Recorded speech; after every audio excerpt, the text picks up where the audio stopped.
Hello guys, मेरा नाम है क्षितिज वर्मा और स्वागत है आप सबका मेरे यूट्यूब चैनल यूपीएससी विद क्षितिज में। तो जैसा कि आपने थंबनेल देख लिया होगा, आज का हमारा टॉपिक है बुक रिव्यू लेक्सिकॉन।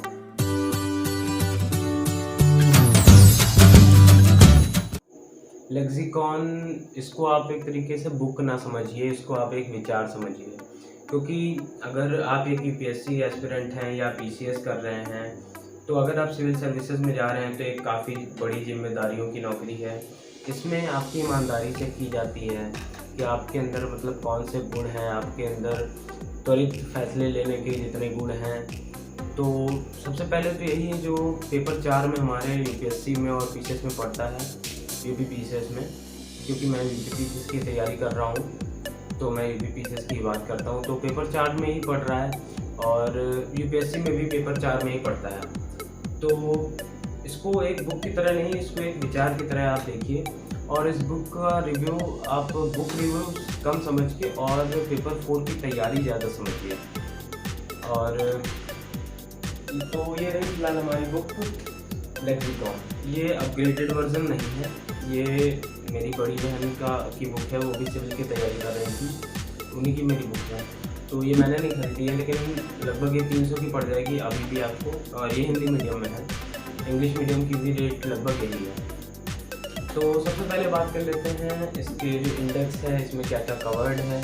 तो जैसा कि मैंने आपसे कहा कि ये कोई बुक नहीं है, ना इसके आपको नोट्स बनाने हैं, इसमें सिर्फ आपको कुछ केसेस दिए हैं, उसकी स्टडी दी है। इसको आपने यूट्यूब पे कुछ शॉर्ट्स में देखा भी होगा कि अगर एक रेलवे ट्रैक पे 10 बच्चे हैं, उस पर ट्रेन गुजरने वाली है, आपके पास लीवर है और एक बच्चा है, तो आप किस पे गुजारेंगे, इस तरह के फैसले। या अगर जो एक सिंगल बंदा है वो आपके परिवार का है, बाकी 10 लोग अलग के हैं, तो इस तरह का केस जो है, जो भ्रूण हत्या है उस पर आपका क्या विचार है, इस तरह के केस स्टडी इसमें पड़े हैं। जो महिला शिक्षा है, या मतलब आप कह सकते हैं जो प्रेगनेंसी में अबॉर्शन को लेके जो मामले हैं, उसके बारे में कुछ केस स्टडीज़ इसमें दी हैं। तो ये कुल मिला के आपकी एक सोच जानना चाह रही है वो। तो सबसे पहले बात कर लेते हैं इसके इंडेक्स पे क्या क्या कवर्ड है। तो मैं बोल ही दे रहा हूँ, इतनी दूर से दिख तो रहा नहीं होगा। नीतिशास्त्र और मानवीय सह संबंध, पहली यूनिट, अभिवृत्ति मनोवृत्ति, सिविल सेवा अभिरुचि और बुनियादी मूल्य, भावनात्मक समझ अथवा प्रज्ञा, नैतिक चिंतकों तथा दार्शनिकों का योगदान लोक प्रशासन में, सिविल सेवा मूल्य और तथा नीतिशास्त्र, शासन में ईमानदारी जो सबसे ज़रूरी है आपके। और फिर उदाहरण और कथन, केस स्टडीज़ कुछ दी हुई हैं पुराने केसेस की, या कुछ चीज़ों पे आपके विचार मांगे गए हैं, तो ये सब चीज़ें आपकी दी। तो बुक की लैंग्वेज की बात करते हैं तो कोई क्लिष्ट लैंग्वेज नहीं है कि आपको बहुत कठिन हो, आपकी नॉर्मल भाषा से थोड़ा स्तर ऊपर होगा, लेकिन आप आसानी से उसको समझ सकते हैं। लिखने का तरीका, पहले प्रस्तावना, ये सब इसमें ब्लू कलर का यूज़ किया गया है हेडिंग्स के लिए, जो काफ़ी अच्छा है। आई कैची लैंग्वेज है, जो आप आराम से इसको पढ़ सकते हैं, पढ़ने में भी मज़ा आता है। दिन में आप इसको 1/3 बुक भी ख़त्म कर सकते हैं, क्योंकि बहुत मज़ा आता है इस तरह की बुक्स को पढ़ने में। ये समझ लीजिए एक तरीके से कहानियाँ हैं, आपको टेस्ट करती हैं कि आपका फैसला विपरीत परिस्थितियों में या विकट परिस्थितियों में कैसा होगा। तो ये है हमारा इंडेक्स। फिर बात करते हैं इसमें कि किस प्रकार इसको पढ़ना है। तो इसको पढ़ने का आप यही समझ लीजिए, इसको जब भी आप तैयारी शुरू करें तो ये बुक खरीद के रख लें। इसका 10-10 पेज रोज़ आप कंप्लीट करते रहें, कोई नोट्स बनाने की ज़रूरत नहीं है। ये बुक ऐसी है ना, तो मतलब जैसा कि आप सोचते हैं कि हर बुक्स को उठाया मैंने, उसमें हमको आंसर के हिसाब से मिल जाएगा, तो ये मेंस के लिए बुक है, मेंस में आपको आंसर राइटिंग करनी है। तो उस हिसाब से आपको ये बुक नहीं मिली है कि आप कोई पर्टिकुलर क्वेश्चन उठाएंगे, जैसे आपको आया हुआ तो इससे कवर हो जाएगा। आपको इससे बटोरना पड़ेगा चीज़ें इधर उधर से, और नोट्स आप नहीं बनाना चाहिए मुझे लगता है इससे रिलेटेड, सब्जेक्ट से रिलेटेड। आप इसको बस 3-4 रीडिंग मारते जाइए। बाकी आप योजना और कुरुक्षेत्र पढ़ते हैं, उसमें भी कुछ केस स्टडीज़ निकला करती हैं, या उसमें भी कुछ इंपॉर्टेंट टॉपिक्स होते हैं जो आपके एस्से से रिलेटेड हैं, इससे भी रिलेटेड बन सकते हैं, तो वो आप तैयार करते रहिए। बाकी इसमें कुछ इतना खास करने की ज़रूरत नहीं है। और उसके बाद जो केस स्टडीज़ में दी हैं वो सब आप पढ़ डालिए एक बार। इसमें कोई प्रॉपर आंसर आपको नहीं दिया होगा कि क्या चीज़ सही है क्या गलत है, ये आपको ही मतलब अपने मन से ही फैसला करना पड़ेगा। इसमें सिर्फ आपको जैसे एक मान लीजिए हम एक केस स्टडी वही मान लीजिए हम सिर्फ रेलवे वाली ही उठा लेते हैं। उसमें कहा गया है कि एक रेलवे ट्रैक है जो काफ़ी समय से बंद पड़ा हुआ है, वहाँ पर एक सिंगल बच्चा खेल रहा है। एक चलती रेल ट्रैक है जिस पे 10 बच्चे खेल रहे हैं। तो उसमें से आपको पूछा जाएगा कि आप अगर आपके पास एक लीवर है, आप चाहें तो ट्रेन को उस ट्रैक पे भेज सकते हैं जहाँ एक ही बच्चा मतलब खेल रहा है, आप उसकी जान बचा सकते हैं, उसकी जान को दांव पर रख सकते हैं और 10 बच्चों की जान बचा सकते हैं, या आप उन 10 को मरने दे सकते हैं और एक बच्चे की जान बचा सकते हैं। तो इसमें नॉर्मली कंडीशन में आदमी सोचेगा तो सबसे पहले यही कहेगा कि 10 के बदले एक की जान ठीक है, तो उसी तरफ लीवर कर देते हैं। लेकिन ये आपकी जो वही है ना त्वरित वाली जो सोच है, आपको वो सोचने पे मजबूर करेगी कि क्या करना चाहिए। आप तो जल्दी जल्दी में फैसला वो ले लेंगे कि एक बच्चे की तरफ मैं ट्रेन भेज देता हूँ। तो वो एक बच्चे का फैसला सही था कि वो ऐसे ट्रैक पे खेल रहा था जो चलतू नहीं है, वो बंद है। तो आप एक मतलब समझ लीजिए एक तरीके से बेगुनाह को मार देंगे और 10 गुनहगारों को गुनहगार ही कहेंगे, क्योंकि उनको पता है कि वो चलतू ट्रैक है उस पर खेल रहे हैं, तो उनकी जान आप ले लेंगे। और उसके बाद बात आती है पैसेंजर्स की। जो ट्रेन में आपके पैसेंजर्स बैठे होंगे, उसका कितना भी समय हो चुका होगा कि उसका इंस्पेक्शन नहीं हुआ होगा उस ट्रैक का। तो आप अगर उस पर गाड़ी दौड़ा देते हैं, आगे चल के पता चला कहीं टूटा हुआ है, तो उससे भी बड़ा हादसा हो सकता है, उससे भी ज़्यादा जाने जा सकती है। तो इस तरह की कुछ केस स्टडीज़ हैं। तो ये मैंने आपको एक एग्जांपल के तौर पे एक समझा दिया। आपको इसका नोट्स नहीं बनाना, इसमें प्रॉपर आंसर नहीं दिया हुआ है। आप तो पूरा पढ़िए, आपको अपनी सोच बिल्ड करनी है, मिक्स करके क्वेश्चन का आंसर आपको देना है। तो ज़रूरी नहीं है जो इसमें है सब कुछ सेम आप लिख दें, सेम आप नहीं लिख सकते पेपर में। इससे आप कंटेंट लीजिए, सोच अपनी बनाइए और आंसर राइटिंग वो आप दिखाइए, तब आपको मदद मिलेगी। तो कुल मिला के मेरा कहने का मतलब इतना ही है कि नोट्स बनाना मेरे हिसाब से ज़रूरी नहीं है, और मैं भी नोट्स इसके नहीं बना रहा हूँ।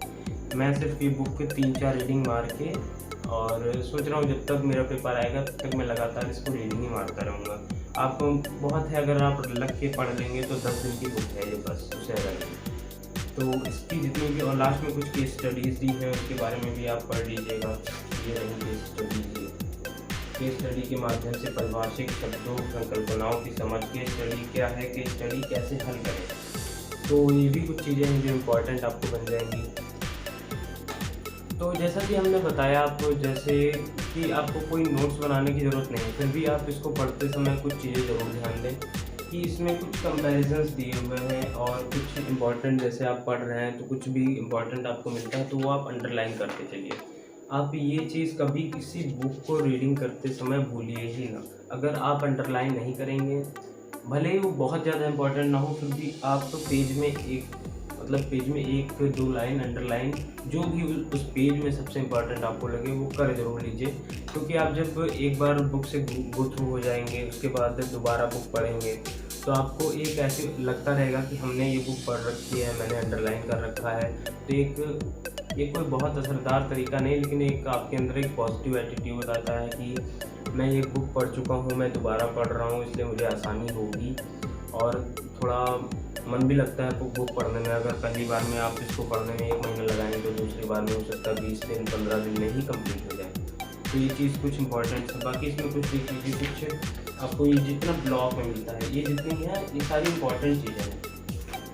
ये बाकी सब कुछ नॉर्मली लिखा हुआ है। ये आपका जैसे कंपैरिजन दिया है, ये काफ़ी अच्छी चीज़ है। नीति शास्त्र जिसके ऊपर बुक है वो नीति शास्त्र, नैतिकता और एक चीज़ धर्म है वो भी आपको अच्छी चीज़ें बताने को कहता है। नैतिक कदम आपका क्या होगा, आप वो उठाएंगे। नैतिकता, नीतिशास्त्र में वैसे तो इसमें नैतिकता और नीतिशास्त्र में कंपैरिजन दिया है।